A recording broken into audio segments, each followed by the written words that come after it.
कब्ज की परिभाषा हमारे भारतवर्ष में बहुत ही भिन्न भिन्न प्रकार से दी गई है। अगर हम पश्चिमी देशों की बात करें तो उनके यहाँ ये कहा जाता है कि अगर किसी को हफ्ते में 3 बार से कम लैट्रिन हो रही है, पैखाना हो रहा है, तो वो कब्ज की कैटेगरी में आते हैं। लेकिन हमारे यहाँ ऐसा नहीं है। ज़्यादातर लोगों का ये मानना है कि अगर कोई भी आदमी एक बार भी अगर लैट्रिन जा रहा है तो नॉर्मल है, अगर एक बार से कम जा रहा है तो उसको कब्ज हो रहा है। तो अगर लोगों की बात करें तो उनके हिसाब से अगर एक बार से कम अगर पैखाना जा रहे हैं, लैट्रिन जा रहे हैं, तो उनको कब्ज है। हम कैसे किसी में कहें कि किसी को कब्ज है? तो बहुत ढेर सारे लक्षण होते हैं जिसके आधार पे हम परिभाषित करते हैं कि किसी को कब्ज है कि नहीं है। सबसे पहले तो अगर कोई ये कहता है कि मुझे कड़ी टट्टी हो रही है तो हम कहते हैं कि कब्ज हो रहा है। दूसरी बात कि क्या किसी को लैट्रिन को बाहर निकालने में दिक्कत हो रही है तो कब्ज है।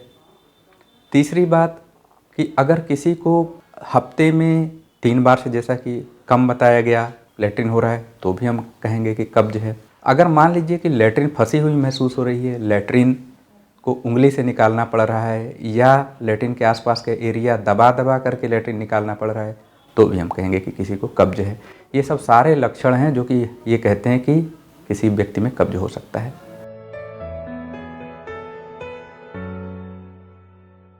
कब्ज के बहुत ढेर सारे कारण हैं। कभी कभी ऐसा लग सकता है किसी को कि कब्ज नहीं है, फिर भी कुछ लोगों को लगता है कि मुझे कब्ज है। ये दिमागी, जिसको आमतौर की भाषा में कहते हैं कि दिमागी फितूर है, जिसको ऑब्सेसिव कंपल्सिव डिसऑर्डर भी कहते हैं, साइकेट्रिक कारण भी कहते हैं इसको। बहुत ही ज़्यादातर लोगों में ये चीज़ पाई जाती है कि उनको वास्तव में कब्ज होता नहीं है। रोज़ वो लैट्रिन जाते हैं फिर भी उनको लगता है कि मेरा पेट साफ़ नहीं हो रहा है। तो ये बहुत ही बड़ा कारण होता है, जिसको हम अलग अलग बीमारियों के नाम से भी जानते हैं। अगर अंग्रेजी भाषा में कहें या वैज्ञानिक भाषा में कहें, इरिटेबल बाउल सिंड्रोम कहते हैं, फंक्शनल कॉन्स्टिपेशन भी कह सकते हैं उसको। दूसरा जो ग्रुप है जिसकी वजह से कब्ज होता है वो है ऑर्गेनिक डिजीज, मतलब कि किसी न किसी तरह की कोई संरचनात्मक या फिजियोलॉजिकल बीमारी है शरीर में जिसकी वजह से कब्ज होता है। दूसरे अंगों में होने वाली बीमारियां हैं, जैसे शुगर हो गया, थायराइड की बीमारी हो गई, हार्ट की बीमारी हो गई, लीवर की, गुर्दे की, इन सब में भी कब्ज होता है।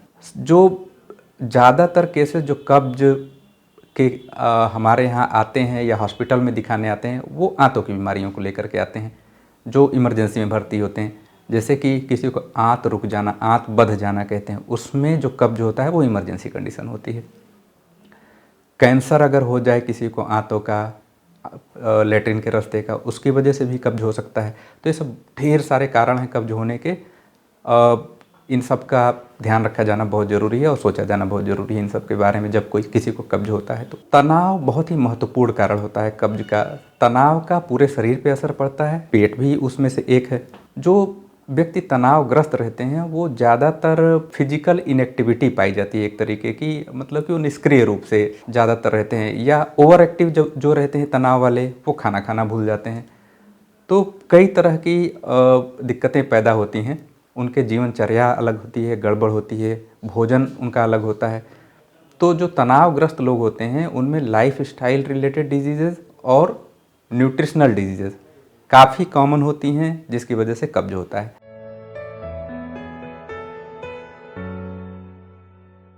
कब्ज की पहचान सबसे पहले तो लक्षणों के आधार पर की जानी चाहिए, यानी कि जो 5 या 6 लक्षण बताए गए हैं, जिसमें कि कड़ी लैट्रिन हो रही हो, कम लैट्रिन हो रही हो, साफ़ नहीं लैट्रिन हो रही हो, लैट्रिन से उंगली से निकालना पड़ रहा है या दबा दबा के निकालना पड़ रहा है। तो एक तो ये तरीका हो गया।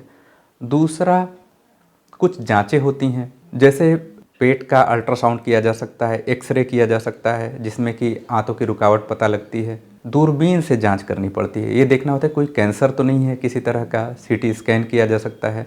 आजकल बहुत ही कुछ नए जांच के तरीके आ गए हैं जिससे कि लैट्रिन के रास्तों की संरचनात्मक बनावट देखी जा सकती है और वो प्रॉपर ढंग से, उचित ढंग से काम कर रही हैं कि नहीं, ये देखा जा सकता है। उसमें कई टेस्ट हैं, जैसे कि एंडोस्कोपिक अल्ट्रासाउंड हो गया, एक्सरे डिफिकोग्राफी हो गई, एनोरेक्टल मैनोमेट्री हो गई, और भी बहुत ढेर सारे टेस्ट हैं जो जांच कराए जा सकते हैं कब्ज के लिए और उनके आधार पे कब्ज की पहचान की जा सकती है। किसी भी बीमारी का अगर हमें इलाज करना है तो सबसे पहले उसके कारणों की पहचान करनी होती है। सबसे जो इम्पॉर्टेंट कारण होते हैं, जैसे तनाव बताया गया, साइकोलॉजिकल कारण बताए गए, इसका देखा जाना बहुत ज़रूरी होता है। तो तनाव मैनेजमेंट जिसको कहते हैं वो बहुत ज़रूरी होता है। अगर मान लीजिए कोई व्यक्ति हाइपर एक्टिव है या बिल्कुल निष्क्रिय पड़ा हुआ है तो उसको हमें बताना होता है कि आपको अपनी जीवनचर्या को संतुलित करना है। कम से कम रोज़ आधे से 1 घंटा आपको पैदल चलना है, एक्सरसाइज करनी है, कसरत करना है और उचित ढंग से खाना खाना है। उचित बैलेंस डाइट जिसको कहते हैं, संतुलित भोजन। संतुलित भोजन में हर पदार्थ की मात्रा संतुलित होनी चाहिए। जो सबसे महत्वपूर्ण होते हैं वो पानी होता है और रेशेदार खाने होते हैं, जो ज़्यादातर लोग भूल जाते हैं कब्ज वाले। रोज़ कम से कम 30 से 40 ग्राम 50 ग्राम फाइबर लेना जरूरी होता है, तो हर आदमी को इतना लेना चाहिए। नेक्स्ट स्टेप आता है दूसरा चरण की, जो भी कारण है, डायबिटीज़, थायराइड, इनका प्रॉपर इलाज।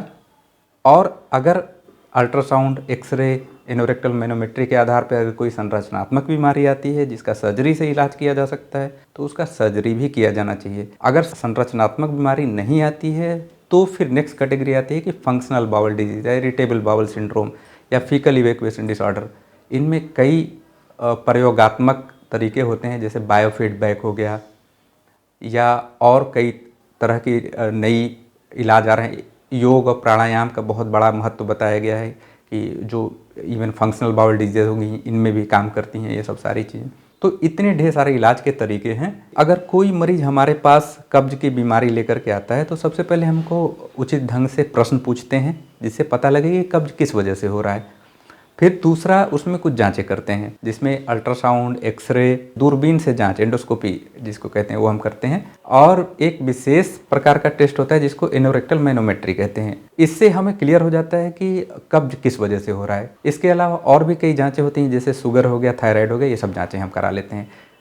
इसके बाद हम मर्ज पकड़ते हैं कि शरीर के किसी और अंग की वजह से कब्ज हो रहा है या आंतों की बीमारियों की वजह से कब्ज हो रहा है। अगर किसी और अंग की बीमारी की वजह से कब्ज हो रहा है, जैसे शुगर, थायराइड, तो उसका उचित ढंग से हम इलाज करते हैं।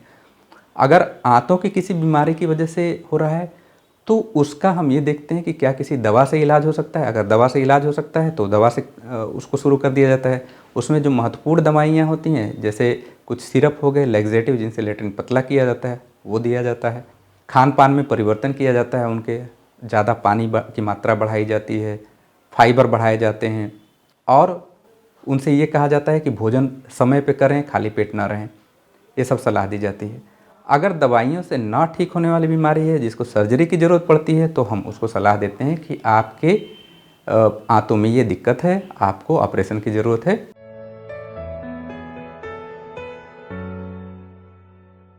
ज़्यादातर केसेस में जीवनचर्या और भोजन से संबंधित बीमारियों की वजह से कब्ज होता है तो उनमें परिवर्तन कर दिया जाए तो बहुत आसानी से ठीक हो जाती है।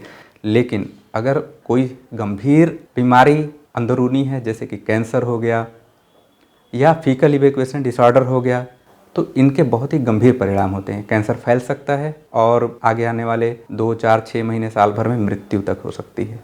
तो प्रॉपर इसका जांच किया जाना और इलाज किया जाना बहुत ज़रूरी है। अगर फीकल इवैक्यूएशन डिसऑर्डर तो लोग उंगली डालते हैं अंदर, उससे अल्सर बन जाते हैं, खून का रिसाव होना शुरू हो जाता है, वो बाद में आगे जा कर के बहुत दिक्कतें पैदा करता है। तो ये सब सारे कॉम्प्लिकेशन या जटिलताएं हैं, जोखिम हैं कब्ज के, जिसका ध्यान रखा जाना बहुत ज़रूरी है, उचित ढंग से इलाज किया जाना बहुत ज़रूरी है।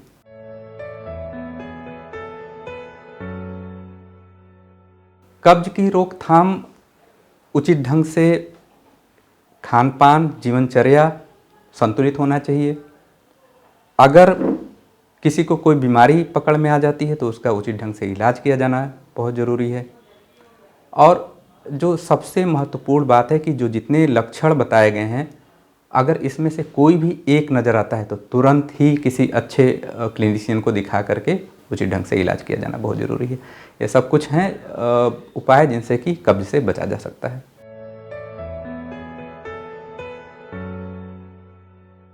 ज़्यादातर लोगों के जो जिनको कि कब्ज होता है उनके भोजन में पानी की कमी होती है, रेशेदार पदार्थों की कमी होती है या म्यूकस वाले जो म्यूकोपॉलीसेकेराइड्स होते हैं उनकी कमी होती है।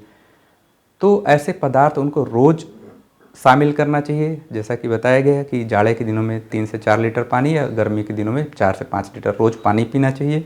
हरी पत्तेदार सब्जियां खानी चाहिए, फल खाने चाहिए, प्रोटीन वाली चीज़ें लेनी चाहिए, फैट वाली भी चीज़ें संतुलित मात्रा में लेनी है, कार्बोहाइड्रेट लेना है आपको। तो अगर हम ये सब पदार्थ संतुलित मात्रा में लें तो कब्ज से न केवल बचाव किया जा सकता है बल्कि जिसको कब्ज होता है वो भी ठीक किया जा सकता है। दरअसल जंक फूड आजकल के बदलती हुई जीवनचर्या में जंक फूड बहुत ही महत्वपूर्ण कारण है कब्ज के। तो ज़्यादातर लोग क्या करते हैं कि जहाँ रास्ते में जो मिला वो खा लिया, पेट भर लिया और काम पे लग गए। आजकल देखिए जो जंक फूड भी बनाने वाले कंपनियां हैं उनको भी पता है कि इस तरह के खाने से कब्ज हो सकता है। तो जंक फूड बहुत ही महत्वपूर्ण कारण है, लेकिन उनका ये भी डिपेंड करता है कि आप किस तरह का जंक फूड चुनते हैं। उसमें अगर ख़राब जंक फूड चुनेंगे तो कब्ज करेगा। अच्छे क्वालिटी के जंक फूड, अगर मान लीजिए जंक फूड का सिंपल सा मतलब होता है कि असंतुलित भोजन जो रास्ते में मिल गया आपने खा लिया। संतुलित भोजन अगर है जो बाहर आप रेडी टू ईट खाते हैं उसको हम बल्कि जंक फूड की कैटेगरी में नहीं रख सकते हैं। वो भी एक तरीके का संतुलित भोजन ही होगा, लेकिन तब भी कोशिश करना चाहिए कि रेडी टू ईट जो मील होता है उसको ना खाया जाए, घर का बना हुआ खाना खाया जाए।